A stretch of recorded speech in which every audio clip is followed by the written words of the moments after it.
Hi everyone, నమస్తే. నేను Malleswari, SMJ cookery vlogs స్వాగతం. ఈరోజు మన వీడియోలో లంచ్ వ్లాగ్ చూద్దాం. ఈరోజు మా లంచ్లో పప్పుచారు, చికెన్ ఫ్రై, చింతపండు నిల్వ చేసిన గోంగూరతో గోంగూర పచ్చడి. నేను ప్రిపేర్ చేసిన ఈ రెసిపీస్ అన్నీ కూడా మన ఛానల్లో ఉన్నాయి. అన్నం పప్పు కుక్కర్లో పెట్టేశాను. చింతపండు పులిహారకు కావాల్సిన రైసు, పప్పుచారుకు కావాల్సిన పప్పు కోసం ఈలోగా చికెన్ మ్యారినేషన్ చేసుకుందాము.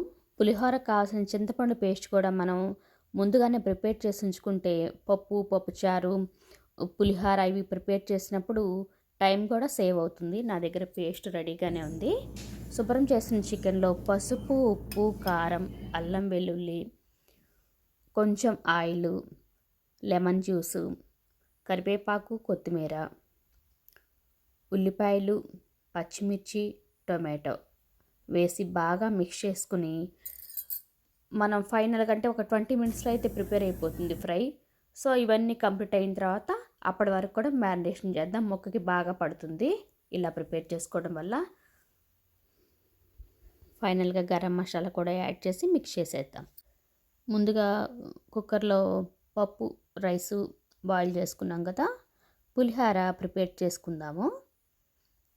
పులిహోరకు కావాల్సిన రైసు ఒక వెడల్పాటి పాత్రలో పోసేసి ఆయిల్, లైట్గా పసుపు, ఉప్పు, కరివేపాకు, గ్రేట్ చేసిన అల్లం యాడ్ చేయడం వల్ల చాలా టేస్ట్గా ఉంటుంది.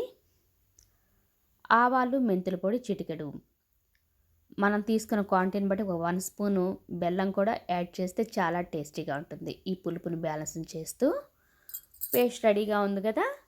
నేను తీసుకున్న 250 గ్రామ్స్ రైస్కి 6 స్పూన్స్ చింతపండు పేస్ట్ యాడ్ చేసుకుంటున్నాను. ఇవన్నీ బాగా మిక్స్ చేసుకున్న తర్వాత తాలింపు వేసుకుందాం. పులిహోరకి ఎప్పుడు కూడా వేరుశనగ నూనె టేస్ట్ని ఇస్తుంది. చింతపండు పులిహోర అనగానే దానిలో వేసే పచ్చిమిర్చి చాలా టేస్ట్ని ఇస్తుంది. చింతపండు పేస్ట్ నేను స్టోర్ చేసుకున్నాను కాబట్టి పచ్చిమిర్చి యాడ్ చేయలేదు. మీరు ఓన్లీ పులిహోర పేస్ట్లా ప్రిపేర్ చేసుకున్నప్పుడు చింతపండు పేస్ట్లో పసుపు, ఉప్పు, చింతపండు, ఆవాలు, మెంతుల పొడి, ఆయిల్ యాడ్ చేసుకుంటే మీరు రైస్ కుక్ చేసుకుని ఈ పేస్ట్ మిక్స్ చేసుకుని తాలింపు పెట్టుకుంటే సరిపోతుంది. ముందుగా పప్పు బాయిల్ చేసి ఉంచుకున్నాం కదా, పప్పుచారుకి పసుపు, ఉప్పు, కారం, ఉల్లిపాయలు, పచ్చిమిర్చి, టొమాటో, ములక్కాళ్ళు ఉంటేనే వేసుకోండి, నేను ఉన్నాయని యాడ్ చేశాను.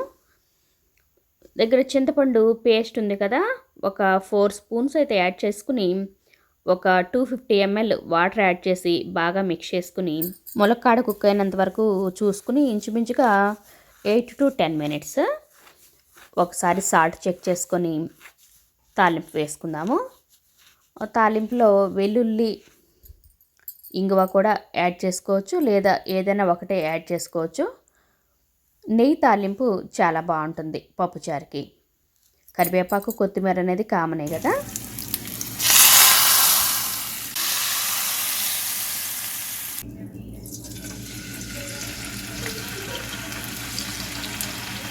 చికెన్ ఫ్రై ప్రిపేర్ చేసుకుందాం. ఆల్రెడీ మనం మ్యారినేట్ చేసి ఉంచాం కదా చికెన్ ఫ్రై. ఒక 1 అవర్లో చికెన్ ఫ్రై చేసుకోవాలనుకున్నప్పుడేమో లెమన్ జ్యూస్ యాడ్ చేసుకోవచ్చు. ఎక్కువసేపు మ్యారినేట్ చేయాలంటే యోగర్ట్, గట్టి పెరుగు యాడ్ చేసుకుని కూడా మ్యారినేషన్ చేసుకోవచ్చు. ఈ విధంగా ప్రాసెస్ అంటే బిగినర్స్ కూడా ఈజీగా ప్రిపేర్ చేసుకునేలాగా చికెన్ ఫ్రై ప్రిపేర్ చేయొచ్చు. మనం కావాల్సిన ఇంగ్రీడియంట్స్ అన్నీ కూడా మ్యారినేషన్లో మిక్స్ చేసేసి 1 స్పూన్ ఆయిల్ యాడ్ చేసి చికెన్ యాడ్ చేసి ప్రతి ముక్కని బాటమ్కి టచ్ అయ్యేలాగా ఈవెన్గా స్ప్రెడ్ చేస్తూ ఉంటే ఫ్రై పీసు బాగా ఫ్రై అవుతుంది. చూసారా వీడియోలో చూపిస్తున్న విధంగా. ఫైనల్ టచ్గా కావాలి అనుకుంటే కనుక ఒక 1/2 స్పూను కారం, 1/2 స్పూను గరం మసాలా, కరివేపాకు, కొత్తిమీర యాడ్ చేసుకుని గ్రీన్ చిల్లీస్ కూడా వేడివేడిగా సర్వ్ చేసుకోవచ్చు. మన ఛానల్లో గోంగూర ఎలా నిల్వ చేసుకోవాలో స్టోరేజ్ ఉంది, మీకు ఎవరికైనా కావాలంటే కూడా చూడండి. నిల్వ చేసిన గోంగూరతోటి గోంగూర పచ్చడి ఎలా ప్రిపేర్ చేసుకోవాలో చూద్దాం. ఆవాలు, మెంతులు, ఎండుమిర్చి ఫ్రై చేసి స్టోర్ చేసుకుంటే ఈ మెంతి కారం అనేది ఉంటే మనకి టొమాటో గోంగూర పచ్చడి ప్రిపేర్ చేసుకోవచ్చు. చాలా టేస్టీగా ఉంటుంది.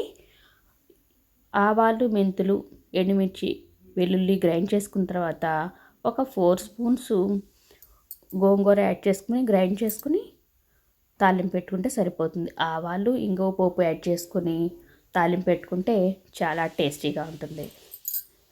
రెసిపీస్ ప్రిపరేషన్లో సింపుల్ మేకింగ్ టిప్స్ ఏమైనా ఉంటే షేర్ చేయండి. ఫైనల్గా మా లంచ్ మిల్క్ కేక్ ఆఫ్రికాట్ డిలైట్తో కంప్లీట్ చేశాము. మీరు లంచ్కి ఏం ప్రిపేర్ చేస్తారనేది కామెంట్ ద్వారా తెలియజేయండి.